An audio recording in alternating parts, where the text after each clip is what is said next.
உங்கள் favourite TV ஷோக்களை இனி miss பண்ண தேவையில்லை. ZEE5 இல் முற்றிலும் இலவசமாக காணுங்கள். இங்கேயும் எப்பொழுதும். தனாவோட வீடியோவை வச்சு அவன் பிளாக்மெயில் பண்ண போறேன்னு சொன்னான். அதை தடுக்க தனா மாதிரியே நான் அங்க போனேன். அந்த சமயத்துல அவன் என்கிட்ட தப்பா நடக்க முயற்சி பண்ணான். பெரியம்மா என்ன காப்பாத்துறதுக்காக கார்த்திக் தலையில ஓங்கி அடிச்சாங்க.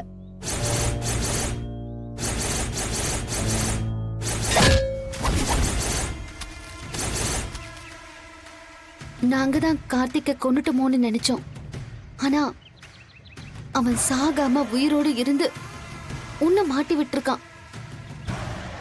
இதேமா நீ என்கிட்ட முன்னாடியே சொல்லல? சொல்லிருந்தா நானே அந்த பொறுக்கிய கொண்டிருப்பேன்ல.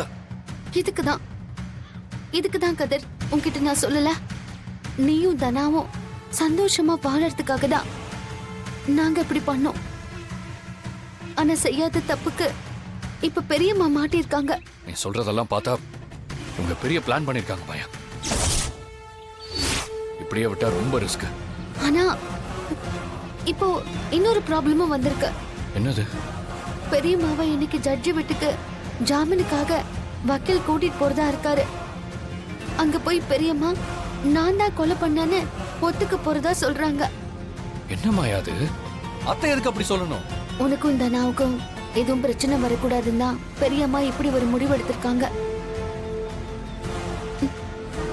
இந்த நேரத்துல அந்த கார்த்திக் உயிரோடு இருக்கிறத கடவுள் காட்டி கொடுத்துட்டாரு. அண்ணி வாங்க வாங்க. அவன் உயிரோட இருக்கான்னு நம்ம ப்ரூவ் பண்ணிட்டா பெரியம்மாவை ஈஸியா வெளியில கொண்டு வந்துடலாம். ரெண்டு பேரும் நின்னு தனியா ஏதோ பேசிட்டு இருக்காங்க.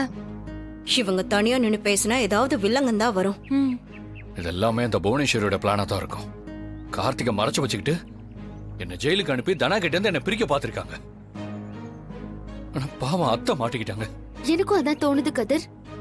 கார்த்திக் சாகல உயிரோட இருக்கான்னு எல்லாருக்கும் தெரிய வச்சுட்டா பெரியம்மாவும் வெளியில வந்துருவாங்க. பெரியப்பாவோட கோவமும் போயிடும். ஆனா இப்போ அந்த கார்த்திகை எப்படி கண்டுபிடிக்கிறது?